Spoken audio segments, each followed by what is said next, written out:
बिस्मिल्लाहिर्रहमानिर्रहीम बिस्मिल्लाहिर्रहमानिर्रहीम। आप लोग देख रहे हैं biology breakdown YouTube channel.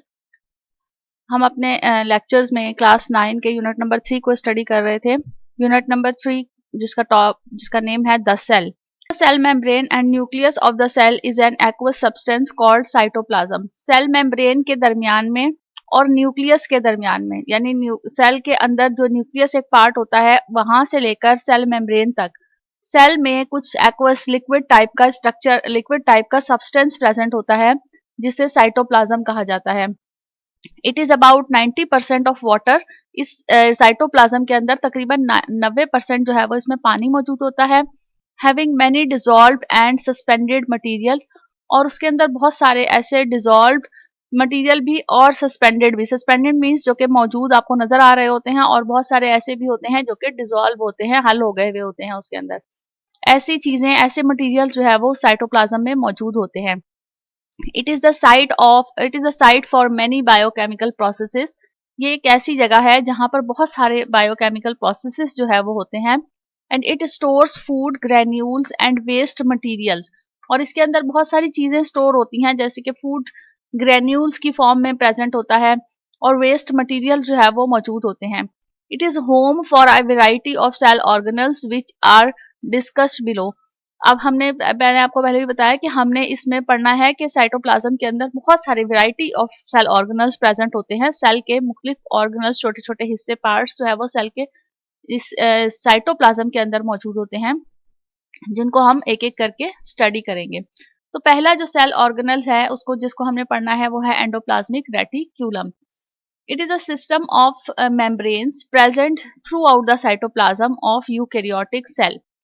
Eukaryotic cell के अंदर अगर हम देखें, उसका स्ट्रक्चर देखें, तो वहां पर हमें एक सिस्टम नजर आएगा मेम्ब्रेन्स का, जो कि पूरे साइटोप्लाज्म के अंदर बिखरा हुआ होता है। ये आपको स्ट्रक्चर नजर आ रहा है कि पूरे साइटोप्लाज्म के अंदर इसका यूकैरियोटिक स्ट्रक्चर जो है, एंडोप्लाज्मिक रेटिक्यूलम जो है, ये इस यूकैरियोटिक सेल में पूरा बिखरा हुआ है। Flattened sacs of endoplasmic reticulum are called cisternae. और ये जो आपको फ्लैट सी सैक्स नजर आ रही हैं, इन्हें सिस्टर्नी कहा जाता है, which form a network of interconnected channel. जो कि क्या करती हैं ये आपको फ्लैट सी जो है वो नजर आ रही हैं, ये आपस में एक दूसरे के साथ इंटरकनेक्टेड होती हैं, एक दूसरे के साथ ज्वाइन हुई भी होती हैं। जैसे ये एक फ्लैट सिस्टर्नी है, ये दूसरी सिस्टर्नी के साथ जो है वो अटैच होगी, और ये एक और सिस्टर्नी है, ये उससे अगली सिस्टर्नी के साथ अटैच होगी। तो ये इंटरकनेक्टेड होती हैं, आपस में चैनल्स के जरिए से एक दूसरे के साथ लिंक होते हैं। Forms of endoplasmic reticulum. अगर हम एंडोप्लाज्मिक रेटिक्यूलम की टाइप्स को देखें तो इसकी दो टाइप्स होती हैं। एक को हम कहते हैं रफ एंडोप्लाज्मिक रेटिक्यूलम, यहाँ पर आप ये देख सकते हैं, और दूसरे को हम कहते हैं स्मूथ एंडोप्लाज्मिक रेटिक्यूलम। इसका स्ट्रक्चर भी आपको नजर आ रहा होगा कि ये रफ सी बनी हुई है और ये बहुत स्मूथ एंडोप्लाज्मिक रेटिक्यूलम है। तो rough endoplasmic reticulum are covered with ribosomes. जो रफ एंडोप्लाज्मिक रेटिक्यूलम है वो रफ क्यों होती हैं? क्योंकि उसके ऊपर ये ग्रेन्स से प्रेजेंट होते हैं, राइबोसोम्स मौजूद होते हैं। If ribosomes are absent it is smooth endoplasmic reticulum. अगर तो इनके ऊपर ये जो एंडोप्लाज्मिक रेटिक्यूलम है, इन पे राइबोसोम्स प्रेजेंट होते हैं तो उन्हें रफ एंडोप्लाज्मिक रेटिक्यूलम कहा जाता है। और अगर इन पे राइबोसोम्स एब्सेंट हैं, राइबोसोम्स प्रेजेंट नहीं है, तो उन्हें स्मूथ एंडोप्लाज्मिक रेटिक्यूलम कहा जाता है। A complex network of endoplasmic reticulum provide mechanical support to the cell। ये जो कॉम्प्लेक्स नेटवर्क आपको नजर आ रहा है एंडोप्लाज्मिक रेटिकुलम का, ये आप प्रोवाइड करता है। इसका फंक्शन क्या बता रहे हैं आपको कि मैकेनिकल सपोर्ट, सेल को जो है वो एक मैकेनिकल सपोर्ट प्रोवाइड कर रहा होता है। They are also involve in transport of substances within the cell. और इसके साथ साथ इसका जो मेन फंक्शन है वो क्या है कि सेल के अंदर बहुत सारे ऐसी चीजें हैं जिन्होंने ट्रांसपोर्ट होना होता है। कोई ऐसी और जो है वो सब्सटेंस होगा जो सेल से इन होना है, या कोई ऐसा होगा जो सेल से आउट होना है। तो जो ट्रांसपोर्टेशन का काम है, सब्सटेंसेस के ट्रांसपोर्टेशन का काम है, वो इनके जरिए से, एंडोप्लाज्मिक रेटिकुलम के जरिए से हो रहा होता है सेल के अंदर। Due to attached ribosomes, RER ये इसकी शॉर्ट फॉर्म लिखी हुई है, ribosomes endoplasmic reticulum have role in the synthesis of some proteins. क्योंकि इसके साथ राइबोसोम्स प्रेजेंट होते हैं, और राइबोसोम्स जो है वो उनका काम ये होता है प्रोटीन्स बनाना, प्रोटीन की सिंथेसिस का काम होता है राइबोसोम्स का। तो जो RER है यानी रफ एंडोप्लाज्मिक रेटिकुलम है, जिनके ऊपर राइबोसोम्स प्रेजेंट हैं, वो भी जो है वो प्रोटीन सिंथेसिस में पार्टिसिपेट कर रहे होते हैं या प्रोटीन सिंथेसिस में हिस्सा ले रहे होते हैं। इसके अलावा SER ये स्मूथ एंडोप्लाज्मिक रेटिकुलम का आपको एब्रिविएशन दिया हुआ है, synthesize lipid including steroids. SER जो है वो क्या करते हैं, ये लिपिड की सिंथेसिस में इन्वॉल्व होते हैं, जिसमें स्टीरॉइड्स भी प्रेजेंट हैं।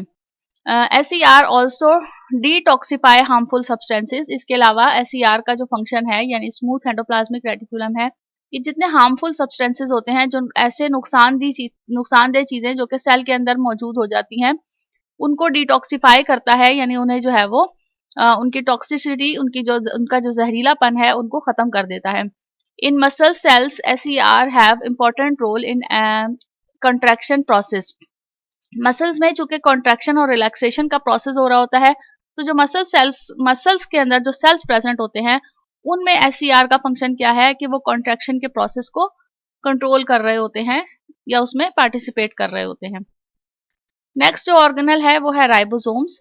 Proteins make up about 55% dry weight of a cell. हमारी जो बॉडी का जो ड्राई वेट है, सेल का जो ड्राई वेट है, वो तकरीबन 55% है, जो कि प्रोटीन बनाती है। A cell thus need protein synthesis at high rate, और सेल को प्रोटीन की सिंथेसिस बहुत हाई रेट पर जो है वो चाहिए होती है, यानी सेल को प्रोटीन बहुत ज़्यादा क्वांटिटी में रिक्वायर्ड होती है। This role is performed by ribosomes, और ये काम कौन कर रहा होता है, ये काम राइबोसोम्स के जरिए से हो रहा होता है। Ribosomes are tiny granular structure found both in prokaryotic and eukaryotic cell.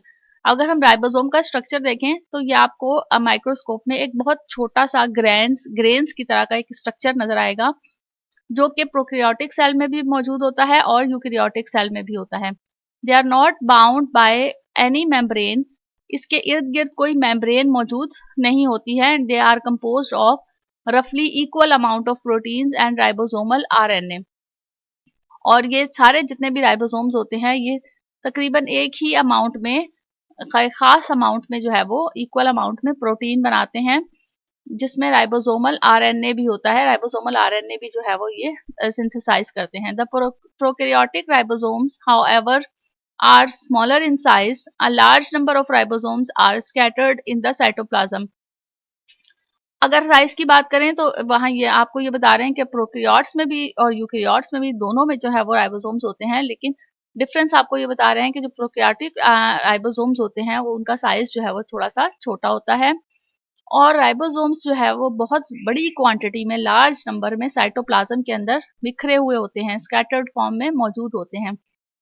In eukaryotes, many ribosomes are also attached on the surface of PER, जैसे कि आपको पहले भी जो है वो बताया कि यूकैरियोट्स में बहुत सारे जो राइबोसोम्स होते हैं वो किसके साथ अटैच होते हैं, एंडोप्लाज्मिक रेटिकुलम के साथ भी अटैच होते हैं, जिसे RER कहते हैं, रफ एंडोप्लाज्मिक रेटिकुलम। यानी जब एंडोप्लाज्मिक रेटिकुलम के ऊपर राइबोसोम्स अटैच होंगे तो उसको हम रफ एंडोप्लाज्मिक रेटिकुलम कहेंगे।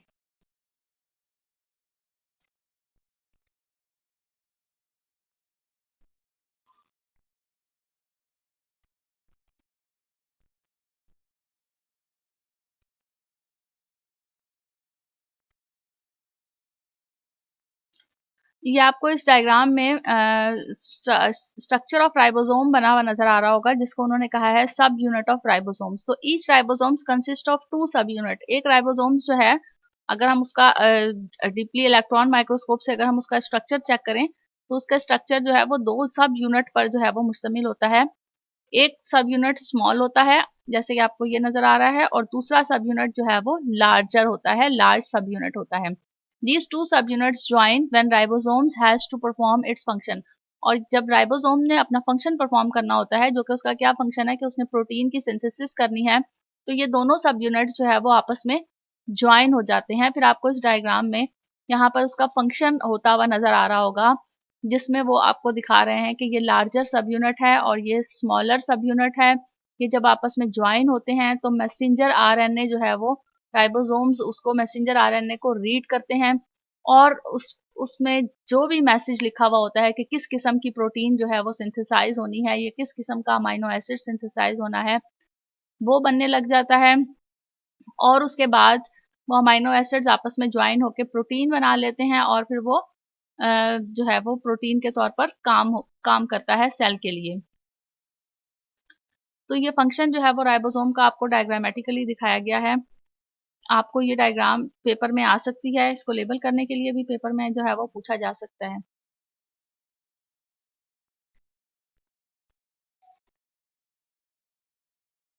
तो ये हमने जो दो टॉपिक्स पढ़े हैं, दो हमने ऑर्गेनल्स के बारे में पढ़ा है, एक हमने एंडोप्लाज्मिक रेटिकुलम के बारे में स्टडी किया है आज हमने, और एक हमने राइबोसोम्स के बारे में पढ़ा है। उम्मीद है ये दोनों जो है वो टॉपिक्स आपको समझ में आ गए होंगे। इनके बारे में कोई भी क्वेश्चन है आप तो कमेंट सेक्शन में ज़रूर पूछिएगा। नेक्स्ट ऑर्गेनल्स और नेक्स्ट ऑर्गेनल के स्ट्रक्चर और फंक्शन के बारे में हम अपने नेक्स्ट लेक्चर में जो है वो पढ़ेंगे। साथ रहिएगा मेरे यूट्यूब चैनल बायोलॉजी ब्रेकडाउन में। Thank you so much. अल्लाह हाफिज़।